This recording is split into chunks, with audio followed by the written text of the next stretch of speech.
Good day, class. In this lesson, I'm going to demonstrate how to apply matrices to real life situations. In fact, we're going to learn to use the inverse of a matrix to solve a system of equations. So the first thing I want you to think about is a basic format of a linear equation. So here's an example of a linear equation. We have 3x is equal to 6. And one way in which we can solve this, of course there are several, but one way in which we can solve this is to multiply both sides of the equation by the reciprocal of 3, because 3 is the coefficient of x, and so we kind of undo that coefficient of x or get rid of it. So keeping this equation in balance, we can multiply both sides by the reciprocal of x, which is good because a number times its reciprocal makes 1, so it gets rid of the coefficient of x.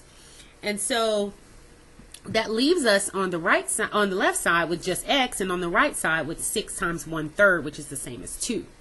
So we're going to borrow this same principle of multiplying the coefficient of our variable by something that will create a 1. So in terms of using the inverse of a matrix, we will lay out this example in a matrix form and then solve it using that same principle that we just considered. So we're going to take this system of equations and we're going to include it in a matrix format, and so write it in a matrix format. So I have a matrix of coefficients here. These are just my coefficients in that same standard form order. I also have the matrix of my variables, and that is all equal to, the multiplication of those, of course, are all equal to my constants. Now this is just, nothing is different. We're just multiplying the matrix by the matrix of coefficients by the variables, and of course we have all of that multiplied together being equal to the constants on the right hand side. So that's just a different way of displaying it. Nothing has changed so far. Now I'm going to title this first matrix, just to draw out what's going on, as matrix A. I'm going to title my second one as matrix X, to represent my variable, and then I'll title my last one as small b. Just, this is a standard practice across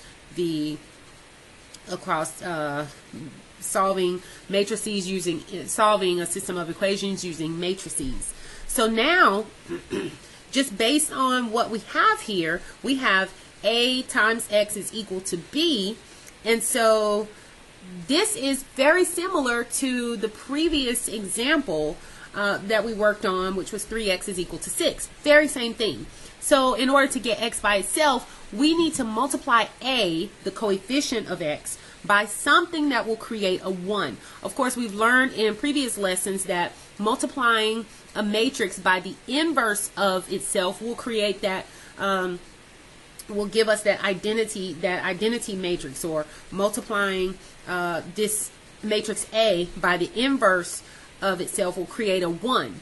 And then of course that 1 we always demonstrate, we always scratch out or cancel out or draw a line through to represent going away, but it's essentially just creating a 1 in front of that x, which is also understood as just plain old x, which is what leaves us with, on the left side of the equation, just plain old x, and on the right side of the equation we have a inverse times that b matrix. So in other words, what we're going to practice is, forthcoming in our next lesson, is multiplying the inverse, or using the inverse of a matrix to draw out the solution to a problem. So take a moment to pause this video if you need to read the problem that's laid out before us. But what we have is a situation that occurs from week to week. So in the first week, someone purchased 7 tons of topsoil, 4 tons of mulch, and 3 tons of pea gravel, all for $31.59. And then the next week, a similar situation. Now, it doesn't always have to be so similar, but we do need some agreement. So we recognize that we have agreement from week 1 to week 2 with the 8 tons of topsoil again, 3 tons of mulch, and 2 tons of peat gravel for $29.90. So it's pretty apparent here that we can actually use a system of equations to find agreement between these two equations, and that's all we're looking for. Remember, there are a unique set of numbers that make a true statement for both of these equations. And if you think about all the numbers and all of the whole infinite number system, then there are only 3 that make a true statement for both equations. And so one value to represent the cost per ton of topsoil, 1 value to represent the cost per ton of mulch, and 1 value to represent the cost per ton of pea gravel. So we know for sure that we're dealing with this particular circumstance. And so for every equation, we're looking for this circumstance. If you can write more than one equation, that will be a system of equations, and you can find agreement. So we can write an equation for that first week. Because there is a caveat at the end. It says pea gravel costs $23 less per ton. So if you notice, we're representing the topsoil with the letter T. So in the first week, 7T. We're representing the mulch with the letter M.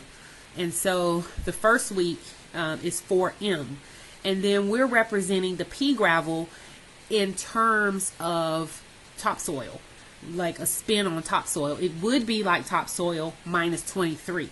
So we're going to use T again because eventually those two have to combine and marry in this equation, even before we can marry that to the second equation. So instead of using the letter P maybe to represent the pea gravel, because of that spin on the problem that they put, and then so we have to go with a representation that is in terms of the letter T instead. So the only thing we know about pea gravel then is it is T minus 23. So our 3 tons of pea gravel is going to be represented with 3 times T minus 23. And then that is all equal to 3,159. And so then using that same pattern, we can develop our second equation in this system. And so now we have, for the second week, 8T, or 8 tons of topsoil, 3 tons of mulch, and 2 tons of pea gravel. And again, that P is, instead of P, we're representing the pea gravel cost in terms of T, so T minus 23. And so that's all equal to $29.90. And so if we can just perform some measure of computation on this system to draw out the values, we have plenty of options. We know how to solve system of equations by substitution, elimination, graphing. And so in this example, we're going to approach it using a matrix. So if we're doing that, it needs to be a little bit more clean. We want to simplify this equation first. So I'm going to simplify both equations as much as possible. So let's take a look at both of the equations separately.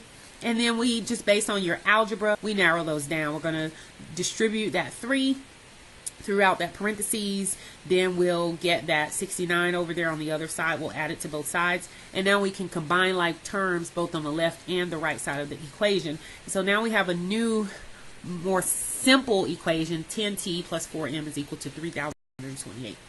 So then we do the same for our second equation. In the same manner, we simplify, we distribute, then we put like terms together, then we combine those like terms, and then we draw out our new equation. 10T plus 3M is equal to 3,036. So we have our new equations, and with that information, we can then create our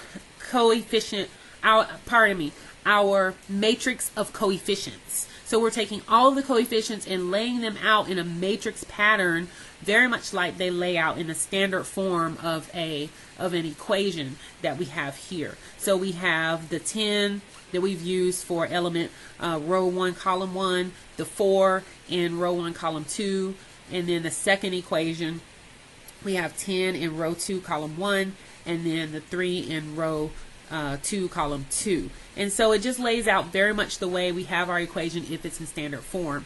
And so we'll just call the matrix of coefficients A because it's easier when we begin to solve. And so we need our matrix of constants as well. So here's my matrix of constants. I have my constant from my first equation in row 1, column 1, and my constant for my second equation in row 2, column 1. And so now, based on what we know from a previous lesson, make sure, or this lesson, I would have it also somewhere closely connected with this particular example video. So make sure you find the equation that demonstrates how to solve a system of equations using your calculator.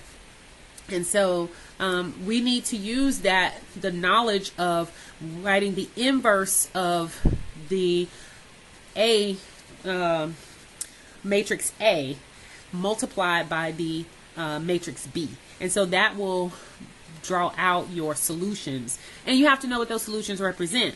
That represents the, if you recall, the variable T is associated with that first row, first column, and then the variable M is associated with that second row, first column. And so there we have our solutions for T and M, and then of course from there there's our solution for T, there's our solution for M, and then you can narrow that down to or extrapolate the solution for the pea gravel. 246 minus 23, because remember it said whatever is the topsoil minus 23 is the cost per ton for our pea gravel. So then we have a final value on that as well.